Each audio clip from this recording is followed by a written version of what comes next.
तो सुनिए आज की विक्रम बेताल की कहानी। कई कहानी सुनाने के बाद एक बार फिर राजा विक्रमादित्य बेताल को पेड़ से उतारकर योगी के पास ले जाने के लिए आगे बढ़ते हैं।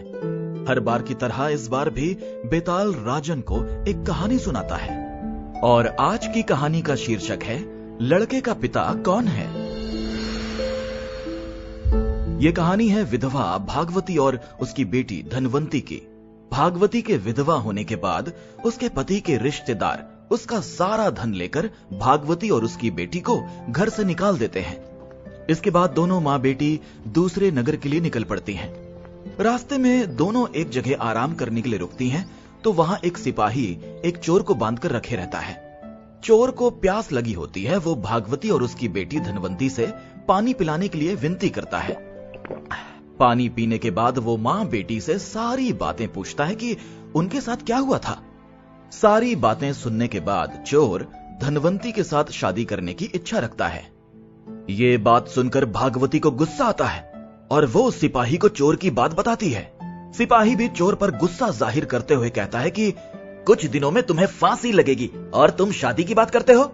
ये सुनकर चोर कहता है, बहुत पाप किए हैं मैंने। अब लगता है कोई तो हो जो मरने के बाद मुझे पानी दे सके। मेरा कोई बच्चा नहीं है, मैं चैन से मर भी नहीं सकता, भूत बनकर भटकूंगा मैं। ये सब सुनने के बाद सिपाही वहां चोर को बांधकर आराम करने चला गया। सिपाही के जाने के बाद चोर भागवती और उसकी बेटी धनवंती को अपने छिपाए धन के बारे में बताने लगा।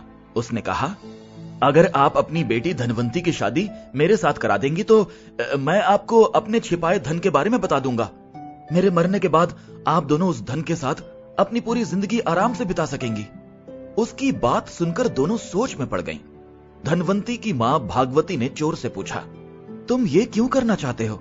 तो चोर ने कहा, शादी के बाद मेरा जो बच्चा होगा वो मेरे मरने के बाद पिंडदान करेगा, जिससे मुझे मुक्ति मिल जाएगी और मैं भूत नहीं बनूंगा।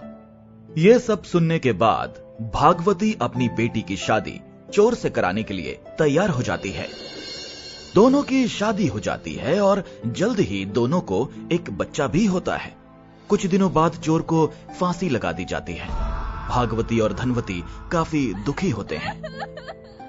कुछ दिनों बाद भागवती को चोर की बात याद आती है कि एक गुफा में मूर्ति के सामने की जमीन के नीचे उसने खजाना छिपा कर रखा था। दोनों माँ बेटी वहां जाकर देखते हैं और जमीन खोदने लगते हैं। फिर उन्हें वहां सोना, चांदी और पैसे मिलते हैं। धनवंती फिर भी दुखी रहती है और कहती है, अगर पैसे नहीं मिलते लेकिन वो जिंदा रहते तो मुझे सब कुछ मिल जाता। भागवती बेटी को समझाते हुए बोलती है कि अगर पैसा है तो सारी खुशी मिल जाएगी। उसके बाद दोनों माँ बेटी एक नए शहर जाकर खुशी खुशी अपनी जिंदगी बिताने लगते हैं। कुछ समय बाद भागवती की सहेलियां धनवंती की शादी कराने को लेकर पूछने लगती हैं। भागवती कहती है, मुझे अपनी बेटी की शादी तो करवानी है, लेकिन लड़का ऐसा होना चाहिए जो घर जमाई बनकर रहे। फिर कुछ वक्त बाद एक पंडित का लड़का उनके घर आता है, जिसके सामने भागवती अपनी बेटी धनवंती की शादी का प्रस्ताव रखती है। उनका बड़ा घर और पैसे देखकर वो लड़का लालच में आकर शादी के लिए हाँ कर देता है। वो कुछ वक्त उनके साथ रहता है और उनका भरोसा जीतने के बाद एक रात घर के सारे गहने और पैसे लेकर भाग गया। इस दुख में धनवंती की मां भागवती की मौत हो गई और धनवंती गरीब और अकेली हो गई। उसके बाद वो उस शहर से अपने बच्चे के साथ दूसरे शहर निकल पड़ी। समय बीतता गया और धनवंती किसी तरह अपना गुजारा करने लगी। धीरे धीरे धनवंती का बच्चा भी बड़ा होने लगा।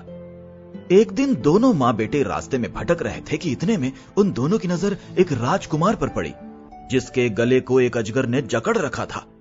धनवंती के बेटे ने उस अजगर को काफी मुश्किलों के बाद राजकुमार के गले से निकाला, लेकिन अफसोस तब तक राजकुमार की मौत हो गई थी। इसी बीच राजकुमार के पिता, जो कि उस राज्य के राजा थे, वो वहां पहुंच गए। बेटे की मौत से वो काफी दुखी हुए, लेकिन धनवंती के बेटे के साहस को देखते हुए राजा ने धनवंती के बेटे को गोद लेने का फैसला किया। धनवंती और उसका बेटा महाराज के यहां रहने लगे। धनवंती का बेटा देखते ही देखते राजमहल और राजा के सारे कार्यों को सीख गया और राजा के बेटे की जगह ले ली। राजा की उम्र बहुत ज्यादा हो गई थी और कुछ वक्त बाद राजा की मौत हो गई। राजा ने मरने से पहले धनवंती के बेटे को सारा राजपाट सौंप उसे राजा बना दिया। उसके बाद धनवंती ने अपने बेटे से कहा कि पिता की मौत के बाद बेटे को पिता की आत्मा की शांति के लिए श्राद्ध और पिंडदान करना होता है। ये बात सुन उसका बेटा अपनी मां धनवंती के साथ पिंडदान करने निकल पड़ा। जब वो नदी किनारे पहुंचा तो उसे 3 हाथ दिखाई दिए। इतनी कहानी सुनाने के बाद बेताल रुक गया और हर बार की तरह इस बार भी उसने राजा विक्रमादित्य से सवाल पूछा। बताओ राजन, उस लड़के का पिता कौन है? धनवंती का बेटा किस हाथ में पिंड देगा? इसमें एक हाथ उस चोर का है जिसके साथ धनवंती की शुरुआत में शादी हुई थी। दूसरा हाथ उस आदमी का है जिसने धन की लालच में धनवंती से विवाह किया था। और तीसरा हाथ उस राजा का जिसने धनवंती के बेटे को गोद लेकर अपने बेटे की तरह रखा था। विक्रमादित्य ने जवाब दिया, उस लड़के का पिता वो चोर है जिसने धनवंती से पूरे रीति रिवाज के साथ शादी की। दूसरे व्यक्ति ने लालच में धनवंती से शादी की थी और राजा ने बस अपना काम किया था। चोर ही धनवंती का असली पति और उसके बेटे का पिता है, क्योंकि उसने धनवंती के लिए बिना किसी स्वार्थ के मरने से पहले धन छोड़ा ताकि वो खुशी से आराम की जिंदगी बिता सके। राजा का जवाब सुनकर बेताल बेहद खुश हुआ और बोला, राजन, तूने मुंह खोल दिया, अब मैं चला। इस कहानी से सीख मिलती है कि जब कोई काम बिना स्वार्थ के किया जाता है तो उसका फल कभी न कभी जरूर मिलता है। तो आज की विक्रम बेताल की कहानी में इतना ही। फिर मिलता हूं नई कहानी के साथ। सुन